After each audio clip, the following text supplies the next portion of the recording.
लगातार उनकी मुश्किलें जो है वो बढ़ती हुई दिखाई दे रही हैं। वही चौथी तस्वीर आप देखिए कि अब किस तरीके से यहां पर नहीं बनेगा डिटेंशन सेंटर। जी हां, गाजियाबाद से तस्वीरें सामने आ रही हैं और लगातार जो है बड़ी खबरें ऐसी हैं जिस पर लगातार हमारी नजर जो है वो बनी रहेगी। और इसी बीच में एक और बड़ी और अहम जानकारी से आपको रूबरू करवाने जा रहे हैं। ये बड़ी खबर आपकी टीवी स्क्रीन पर लखनऊ से सामने आ रही है, जहां पर आपको जानकारी दें कि 300 बेड कोविड हॉस्पिटल का लोकार्पण किया जाएगा। कोविड हॉस्पिटल का ऑनलाइन लोकार्पण करेंगे सीएम योगी आदित्यनाथ। बरेली में कोविड हॉस्पिटल का होगा लोकार्पण। लोकार्पण के लिए चल रही युद्ध स्तर पर तैयारियां, ये बड़ी और अहम जानकारी लगातार हम आपको दे रहे हैं। तो 9 बजे की ये बड़ी खबरें जो है लगातार हम आपको बता रहे हैं किस तरीके से आज बरेली को एक बड़ी सौगात यहां पर मिलने जा रही है। इस महामारी के दौर में बरेली को बड़ी सौगात मिलेगी। 300 बेड का आज यहां पर कोविड अस्पताल का लोकार्पण करेंगे सीएम योगी।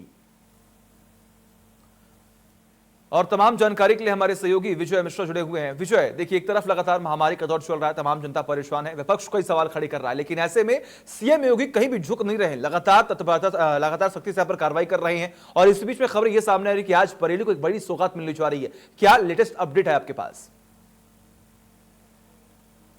बिल्कुल, आपको बता दें कि यहाँ पर बरेली में आज 300 कोविड बेड के हॉस्पिटल का यहाँ पर वर्चुअल के माध्यम से उद्घाटन करेंगे मुख्यमंत्री योगी आदित्यनाथ। और जाहिर है कि यहाँ पर कोविड मरीजों की संख्या जो है वो लगातार बढ़ रही है और बरेली के लिए एक बड़ी सौगात भी होगी, क्योंकि जो दूर दराज के लोग थे वो जो या तो लखनऊ का रुख करते थे, पीजीआई का रुख करते थे, या फिर सीधे मेदांता या फिर दिल्ली का रुख उन्हें करना पड़ता था। तो ऐसे में बरेली वासियों के लिए एक बड़ी सौगात रहेगी कि 300 कोविड बेड के इस हॉस्पिटल का उद्घाटन हो जाएगा, जिससे कम से कम वहां के जो स्थानीय मरीज हैं उन्हें बाहर की तरफ नहीं जाना पड़ेगा, उन्हें उनका इलाज वहीं पर हो सकेगा।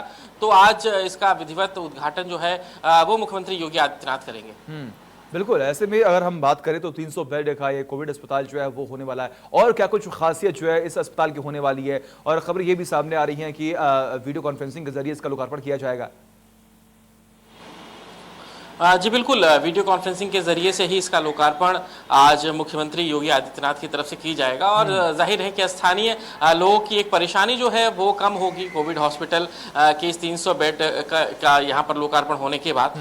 तो जाहिर है कि कम से कम वहाँ के जो स्थानीय निवासी हैं उनके लिए एक खुशी की बात है। बिल्कुल, लगातार विजय बने रही हमारे साथ, तमाम अपडेट्स हम आपसे लेते रहेंगे। और देखिए अब किस तरीके से हमारे सहयोगी जो विजय हैं लगातार तमाम जानकारी आप तक पहुंचाने की पूरी कोशिश कर रहे हैं कि किस तरीके से आज बरेली को एक बड़ी सौगात जो है वो मिलने वाली है। और रुक करते हैं इस वक्त की बड़ी और अहम जानकारी की और बड़ी खबर आपकी टीवी स्क्रीन पर।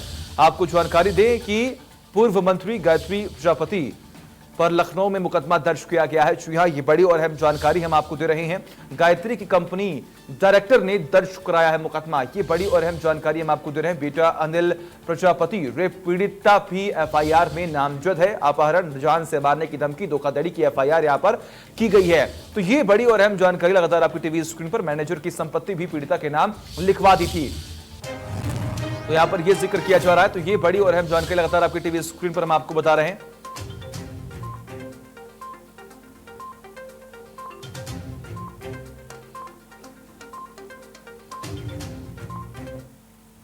कि पूर्व मंत्री गायत्री प्रजापति के ऊपर मुकदमा जो है वो दर्ज कर लिया गया है। एफआईआर दर्ज किया गया, उनके बेटे पर भी एफआईआर दर्ज कर दिया गया है। ये बड़ी और अहम जानकारी। मैनेजर की संपत्ति भी पीड़िता के नाम लिखवा दी गई थी। और तमाम जानकारी के लिए हमारे सहयोगी विजय बने हुए हैं। विजय, लगातार खबरें सामने आ रही, तो कई दिनों से लगातार ये पूरा मामला जो है वो तूल पकड़ता हुआ दिखाई दिया था कि यहाँ पर किस तरीके से ये पूरा मुकदमा दर्ज किया गया और अभी तक इस पूरे केस में क्या कुछ खुलासा जो है वो देखने को मिल रहा है?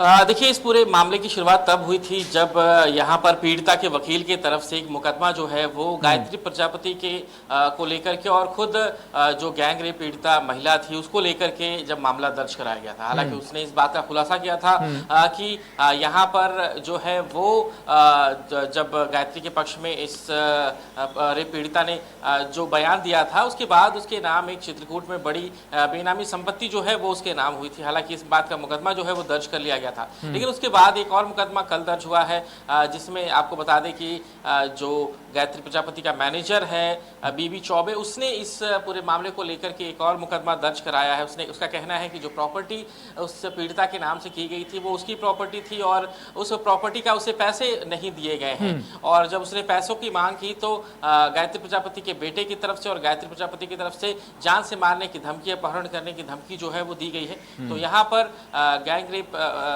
जो महिला है, गैंग रेप पीड़िता है, जो उसके खिलाफ और अनिल प्रजापति जो कि गायत्री प्रजापति का बेटा है उसके खिलाफ यहाँ पर पुलिस कमिश्नर के कहने के बाद मामला दर्ज कर लिया गया है। बिल्कुल विजय, लगातार यहाँ पर कार्रवाई की, यहाँ पर कर लिए गए हैं, लगातार कार्रवाई की जा रही है, पूछताछ की जा रही है, लेकिन अब आगे लीगल प्रोसीडिंग्स जो है वो क्या होने वाली हैं और इन तमाम चीजों में टाइम कितना यहाँ पर लगने वाला है?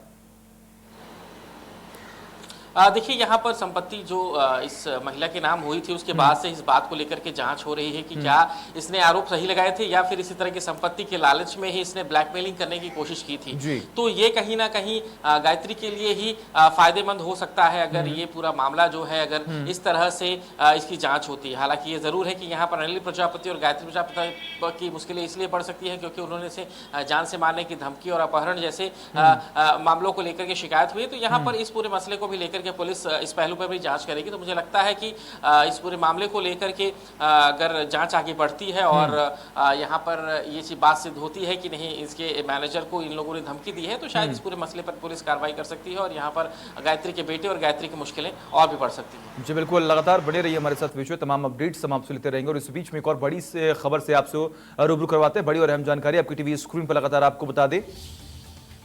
ये बड़ी और अहम जानकारी, बिजली अभियंताओं का आज से आंदोलन शुरू होने जा रहा है। जी हाँ, ये बड़ी और अहम जानकारी, लखनऊ समेत प्रदेश के सभी जिलों में होगा विरोध प्रदर्शन। ये बड़ी और अहम जानकारी से आपको रूबरू करवा रही हैं। बिजली अभियंताओं का आज से आंदोलन जो है वो शुरू हो चुका है। लगातार तमाम जो लोग हैं वो यहाँ पर विरोध करते हुए दिखाई दे रहे हैं। लखनऊ समेत प्रदेश के सभी जिलों में होगा प्रदर्शन। ऊर्जा क्षेत्र के निजीकरण को लेकर अब ये विरोध जो है वो जारी है। तो ये बड़ी और अहम जानकारी आपको आपकी टीवी स्क्रीन पर लगातार हम आपको बता रहे हैं। बड़ी खबर लगातार हम आपको बताने की पूरी कोशिश कर रहे हैं किस तरीके से यहां पर बिजली अभियंताओं का आज से आंदोलन जो है वो शुरू हो चुका है। लखनऊ समेत प्रदेश के सभी जिलों में होगा विरोध प्रदर्शन। ये बड़ी और अहम जानकारी, ऊर्जा क्षेत्र के निजीकरण के लिए आंदोलन जो है वो यहां पर किया जाएगा। डिस्कॉम डिवीजन उत्पादन इकाइयों पर भी हो गई सभा। ये एक और अहम जानकारी, शाम 4 बजे सभा का होगा आयोजन। बड़ी और अहम जानकारी लगातार आपकी टीवी स्क्रीन पर हम आपको बता रहे हैं।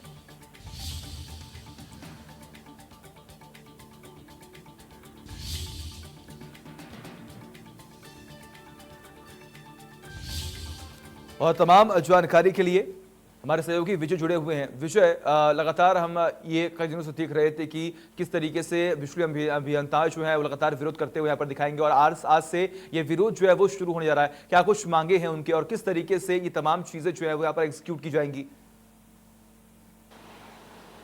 देखिए, जो जानकारी आई थी कि यहाँ पर जो निजीकरण किया जा रहा है बिजली क्षेत्र में, उसको लेकर के ये नाराज़गी जो है वो विद्युत अभियंताओं में है और उसी को ही लेकर के आज का ये आंदोलन का दिन रखा गया है। और आज इस पूरे मामले को लेकर के जो विद्युत अभियंता हैं वो पूरा प्रदर्शन करेंगे और निजीकरण का विरोध करेंगे। हालांकि ये ज़रूर है कि उन्होंने कुछ मांगे भी रखी हैं और उनका मानना है कि यहाँ पर अगर सभी राज्य विद्युत इकाइयों का अगर एकीकरण किया जाता है और सरकार इस ध्यान देती है तो पावर फॉर ऑल जो योजना है वो काफी सफल होगी। लेकिन सरकार की तरफ से जो निजीकरण करने का फैसला लिया गया है वो कहीं ना कहीं गलत है। तो इन सभी चीजों को लेकर के आज जो विद्युत अभियंता हैं वो इस पूरी बात को लेकर के अपना विरोध दर्ज करा रहे हैं। वो इस पूरी बात को लेकर के आज वो प्रदर्शन करने की बात कर रहे हैं। जाहिर है कि यहाँ पर आज सरकार के साथ या प्रतिनिधि के साथ उनकी कोई बातचीत भी होनी है। अब उस बातचीत के बाद ये पूरा आंदोलन जो है वो कैसे रहता है या उस पूरे आंदोलन को वो और आगे बढ़ाते हैं या फिर आंदोलन को यहीं पर खत्म करते हैं। लेकिन जाहिर है कि आज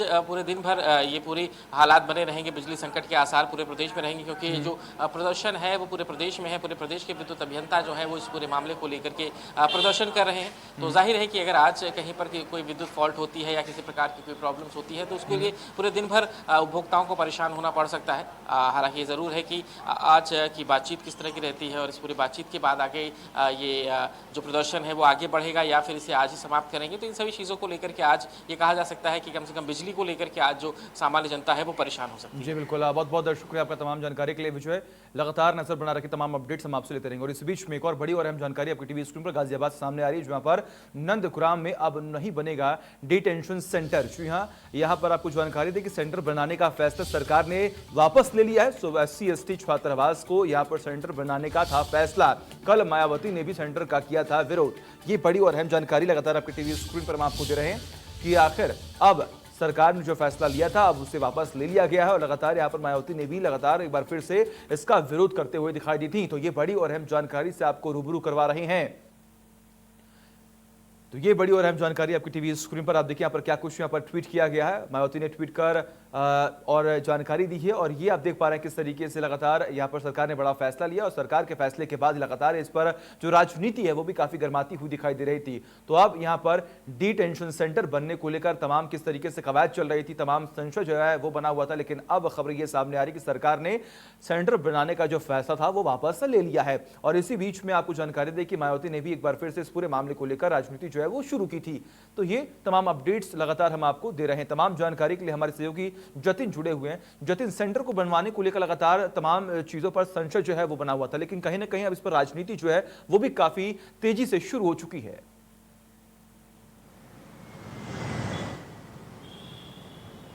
बिल्कुल, देखिए राजनीति इस पर शुरू हुई और राजनीति तब शुरू हुई जब उत्तर प्रदेश की पूर्व मुख्यमंत्री मायावती ने इसमें ट्वीट किया। हालांकि उनका ये कहना है कि राजनीति के तहत ही इस छात्रावास को डिटेंशन सेंटर में तब्दील किया जा रहा है और ये सही नहीं है। और जब ट्वीट हुआ तो उसके बाद ये जानकारी है कि सरकार ने इस फैसले को स्थगित कर दिया है कि अब वहां पर डिटेंशन सेंटर बनेगा। यानी कि सीधे शब्दों में कहें तो अब जो नंदग्राम इलाका है जहां पर ये डिटेंशन सेंटर प्रस्तावित था, जिसके पूरे होने तक की भी बात कही गई है, लेकिन अब वो वहां पर नहीं बनेगा। तो जाहिर है राजनीति गरमाने के बाद फिलहाल शायद ऐसा लगता है कि सरकार नहीं चाहती होगी कि चुनावी मौसम में, क्योंकि आने वाले वक्त में चुनाव भी हैं, चाहे यूपी की ही क्यों ना बात करें या फिर अन्य राज्यों की बात करें, चुनावी मौसम में हो सकता है कि सरकार नहीं चाहती कि दलितों को लेकर कोई मुद्दा जो है वो अब गरमाए। तो ऐसे में निश्चित तौर पर इसे चाहे फैसला लेने से, उस पर ट्वीट करने से लेकर उस पर रीट्वीट होने, उसके वायरल होने से लेकर तमाम मुद्दे को देखें तो ये पूरा एक राजनीतिक मुद्दा सा बनता जा रहा था। लेकिन फिलहाल इस पर निश्चित तौर पर ये कहें कि विराम लग गया है जब सरकार ने कहा है, सरकार की तरफ से जो जानकारी मिली है कि फिलहाल वहां पर डिटेंशन सेंटर नहीं बनाया जाएगा। हालांकि ये देखना होगा कि अब डिटेंशन सेंटर कहां पर बनाया जाता है। जी बिल्कुल, ऐसे में जिस तरीके से लगातार यहाँ पर ट्वीट किए गए हैं, जी बिल्कुल, बहुत बहुत शुक्रिया आपका तमाम जानकारी के लिए। और लगातार नजर जो है वो आप बना रखे, तमाम अपडेट्स हम आपसे लेते रहेंगे। और इस बीच में एक और बड़ी और अहम जानकारी से आपको रूबरू करवा रहे हैं। महोबा से बड़ी खबर सामने आ रही है। बीजेपी विधायक ने अपनी ही सरकार पर उठाए हैं सवाल। डीएम ने ट्रांसफर पर विधायक ने उठाए हैं सवाल। हम सिर्फ डीएम के ट्रांसफर से संतुष्ट नहीं है, ऐसा विधायक ने यहाँ पर जिक्र किया है। जिले को लूटने वालों का हर रिकॉर्ड मेरे पास है, हर एक रुपए वसूल कर रहेंगे, ऐसा यहां पर विधायक द्वारा जिक्र किया गया है। हम हाईकोर्ट से लेकर सुप्रीम कोर्ट तक जाएंगे, जिले का जिलाधिकारी भूसा खाता है। यह बड़ी और अहम जानकारी लगातार हम आपको दे रहे हैं।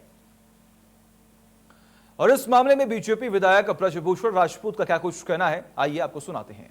जिले के अंदर काफी दिनों से बहुत घमासान मचा हुआ था। बिल्कुल बिल्कुल। कबरई के मामले में स्वर्गीय इंद्रकांत त्रिपाठी जी का मैं उनके परिवार के साथ में हूं और किसी भी व्यक्ति के साथ में कोई भी हो अगर अत्याचार करेगा, कानून सबके लिए बराबर है, चाहे वो कोई भी हो, कोई भी व्यक्ति बच नहीं पाएगा। ये संदेश जनपद में साफ तौर पे जा चुका है। बिल्कुल जा चुका है।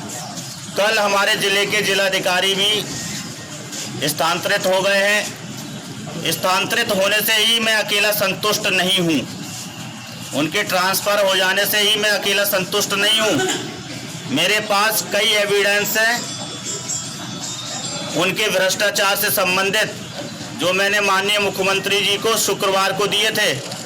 और मैं धन्यवाद करता हूं माननीय मुख्यमंत्री जी का कि उन्होंने मेरी बात को संज्ञान लेते हुए यहां के जिलाधिकारी को हटा दिया है। मगर मेरे जनपद को लूटने वाले, मेरे यहाँ पे अवैध खनन से लूटने वाले, ओवर ट्रक में लूटने वाले, किसानों के गल्ला खरीद में लूटने वाले, शराब माफियाओं के साथ में तार जोड़ने वाले, ये हर चीज़ का मेरे पास में रिकॉर्ड है। मैं एक रुपये अपने ज़िले का वसूल करके रहूँगा मैं उन्हें हाई कोर्ट से लेकर सुप्रीम कोर्ट तक घसीटूंगा। वो ये सोच रहे हैं कि यहाँ से उनका ट्रांसफर हो गया, वो बच गए।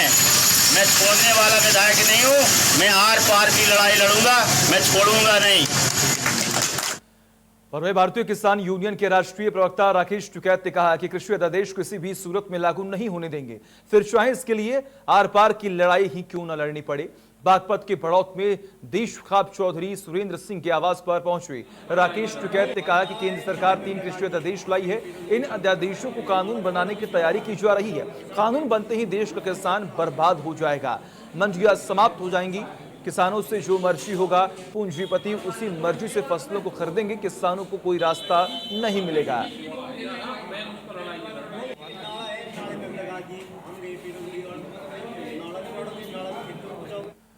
और एक कृषि अध्यादेश पर किसान नेता राकेश टिकैत ने क्या कुछ कहा है, सुनिए।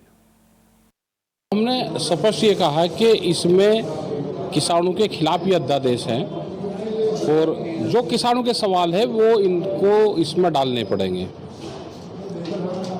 उसमें ये है कि मंडियां ख़त्म होंगी, अगर मंडियों के बाहर टैक्स फ्री होगा और मंडी में टैक्स लगेगा तो मंडियां धीरे धीरे बंद हो जाएंगी पूर्ण रूप से। और हमारा मंडियों का बहुत बड़ा स्ट्रक्चर देश भर में है। दूसरा ये है कि जो होल्डिंग कैपेसिटी है कि एक आदमी कितनी होल्डिंग कर सकता है, कितना स्टॉक कर सकता है, वो स्टॉक लिमिट इन्होंने ख़त्म कर दी। और कोई भी व्यापारी आएगा, पैसे लगाएगा और वो माल को स्टॉक करेगा और जब जैसे ही शॉर्टेज होगी उसको माल को वो बेचेगा, तो उससे महंगाई देश में बढ़ेगी। कॉन्ट्रैक्ट फार्मिंग का है, जो कॉन्ट्रैक्ट की कंपनियां आ रही हैं वे क्या एग्रीमेंट ये कर रहे हैं कि हम इस रेट में खरीदेंगे, वे कर रहे हैं कि जो मार्केट रेट वहाँ का उस टाइम का होगा हम उससे कुछ ज़्यादा पैसे उनको। और इसी के साथ फिलहाल खबरों में बस इतना ही। देखते रहिए इंडिया न्यूज़। नमस्कार।